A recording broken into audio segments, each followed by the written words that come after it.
October ತಿಂಗಳನ್ನ Navratri ಮಾಸ ಎಂದೇ ಕರೆಯುತ್ತೇವೆ. ಎಲ್ಲಿ ನೋಡಿದ್ರೂ ದಸರಾ ಉತ್ಸವ, ನವದುರ್ಗೆಯರ ಆರಾಧನೋತ್ಸವ, ಮನೆ ಮನಗಳಲ್ಲಿ ಸಡಗರ ಸಂಭ್ರಮ ಮನೆ ಮಾಡಿರುತ್ತೆ. ಈ ಬಾರಿ ಸೊರಬದಲ್ಲಿ ನಡೆದ ದಸರಾ ಉತ್ಸವ ಅದ್ದೂರಿಯಾಗಿ ನೆರವೇರಿತು. ಸೊರಬ ದಸರಾ ಉತ್ಸವಕ್ಕೆ ಚಾಲನೆ ನೀಡಿದ ಶಿಕ್ಷಣ ಸಚಿವ ಮಧು ಬಂಗಾರಪ್ಪ.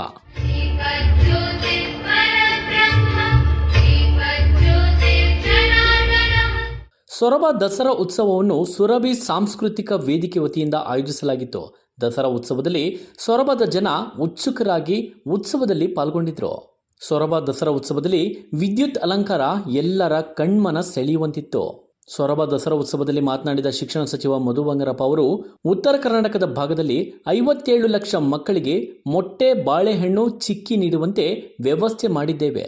ಮಕ್ಕಳಿಗೆ ಊಟ ಕೊಟ್ಟರೆ ದೇವರಿಗೆ ನೈವೇದ್ಯ ಮಾಡಿದ ಹಾಗೆ ಎಂದು ಹೇಳಿದರು. ಕರ್ನಾಟಕ ಭಾಗದಲ್ಲಿ ಸುಮಾರು 57 ಲಕ್ಷ ಮಕ್ಕಳಿಗೆ ಇವತ್ತು ನಾವು ಉಚಿತವಾಗಿ ಮಧ್ಯಾಹ್ನದ ಊಟದ ಜೊತೆಗೆ ಚಿಕ್ಕಿ, ಬಾಳೆಹಣ್ಣು ಮತ್ತೆ ಮೊಟ್ಟೆ ಕೊಡ್ತಕ್ಕಂಥ ಒಂದು ಅದ್ಭುತವಾಗಿರ್ತಕ್ಕಂಥ ಸರ್ಕಾರಿ ಕಾರ್ಯಕ್ರಮ ಆದರೂ ಕೂಡ ಆದ್ರೆ ದುಡ್ಡು ಬರ್ತಾ ಇರೋದು ಅಜೀಂ ಪ್ರೇಮ್ಜಿ ಅವ್ರ ಫೌಂಡೇಶನ್ ಇಂದ. ಯಾಕಂದ್ರೆ ಸರ್ಕಾರಕ್ಕೆ ಏನಾದ್ರು ದುಡ್ಡು ಕೊಡ್ಬೇಕಂದ್ರೆ ಹಿಂದೆ ಮುಂದೆ ನೋಡ್ತಾರೆ, ಯಾರು ದುಡ್ಡೇ ಕೊಡಲ್ಲ. ಯಾಕಂದ್ರೆ ದುಡ್ಡು ಹೊಡ್ಕೊಬಿಡ್ತಾರೆ ಕಮಿಷನ್ ಅಂತ ಹೇಳಿ. ಆದ್ರೆ ವಿಶ್ವಾಸ ಇಟ್ಟಿದ್ದಾರೆ, ಯಾಕಂದ್ರೆ ನಮ್ಮ ಕಮಿಷನ್ ಸಿಸ್ಟಮ್ ಇಲ್ಲಿ ಮಧು ಬಂಗಾರಪ್ಪ ಆಗಲಿ ನಮ್ಮ ಸರ್ಕಾರದಲ್ಲಿ ಅದಿಲ್ಲ. ನೇರವಾಗಿ ಮಕ್ಕಳಿಗೆ ಹೋಗ್ಬೇಕು ಅನ್ನೋದು ಉದ್ದೇಶದ ಮೇಲೆ ನಾನು ಇವತ್ತು ಆ ಕಾರ್ಯಕ್ರಮ ಮಾಡಿದ್ದೆ. ಮೊನ್ನೆ ಅದು ಲಾಂಚ್ ಆಯ್ತು ಯಾದಗಿರಿಯಲ್ಲಿ.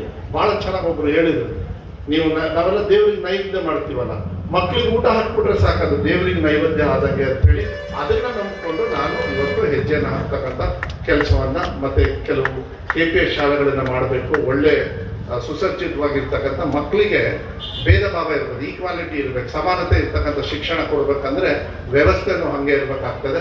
ವ್ಯವಸ್ಥೆ ಸ್ವಲ್ಪ ಕಮ್ಮಿ ಇದೆ ನಮ್ಮ ಸರ್ಕಾರಿ ಶಾಲೆಯಲ್ಲಿ, ಆದ್ರೆ ವಿಶ್ವಾಸ ಇಟ್ಕೊಳ್ಳಿ, ನಮ್ಮ ಮಕ್ಕಳು ಒಳ್ಳೆ ಬೆಂಚು, ಟೇಬಲ್ಲು, ಒಳ್ಳೆ ಬಿಲ್ಡಿಂಗ್ ಅಲ್ಲಿ ಕುತ್ಕೊಂಡು ಸುಸಜ್ಜಿತವಾಗಿ ಇರ್ತಕ್ಕಂಥ ವಾತಾವರಣದಲ್ಲಿ ಓದ್ತಕ್ಕಂಥ ಕೆಲಸವನ್ನ ಮಧು ಬಂಗಾರಪ್ಪ ಮತ್ತೆ ನನ್ನ ಶಿಕ್ಷಣ ಇಲಾಖೆಯಿಂದ ಮಾನ್ಯ ಸಿದ್ದರಾಮಯ್ಯ ಅವರ ಒಂದು ಸಹಕಾರದಿಂದ ನಾನು ಮಾಡ್ತೀನಿ.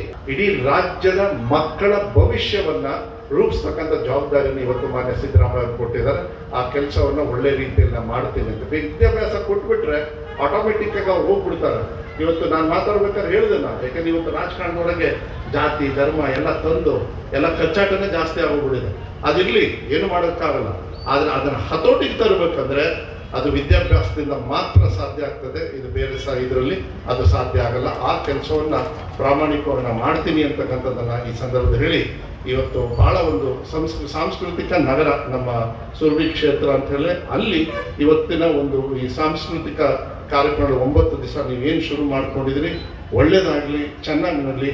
ಆ ದೇವಿಯ ಆಶೀರ್ವಾದವನ್ನ ಮತ್ತೆ ಏನು ನಾವೆಲ್ಲರೂ ಕೂಡಿ ಬೇಡ್ತೀವಿ, ದೇವಿ ನಮಗೆಲ್ಲರಿಗೂ ಕೂಡ ಆಶೀರ್ವಾದ ಕೊಟ್ಟು ಒಗ್ಗಟ್ಟಾಗಿ ಪ್ರೀತಿ ವಿಶ್ವಾಸದಿಂದ ಇರ್ತಕ್ಕಂಥ ಕೆಲಸವನ್ನ ಮುಂದಿನ ದಿನಗಳಲ್ಲಿ ಆಗಲಿ, ಮಳೆ ಬೆಳೆ ಎಲ್ಲದೂ ಕೂಡ ಚೆನ್ನಾಗಿ ಆಗಲಿ ಅಂತಕ್ಕಂಥದ್ದನ್ನ ನಾನು ಕೂಡ ನಿಮ್ಮ ಜೊತೆಗೆ ಆ ದೇವಿಗೆ ಪ್ರಾರ್ಥನೆ ಮಾಡಿ.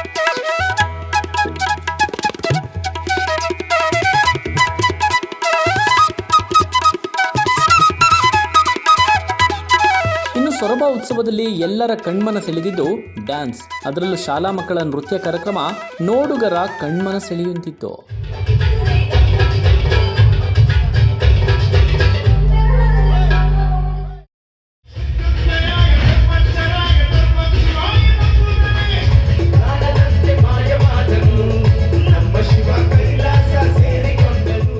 ವಿಜಯಗೌಳಿ, ನ್ಯೂಸ್ 12 ಕನ್ನಡ, ಸೊರಬ.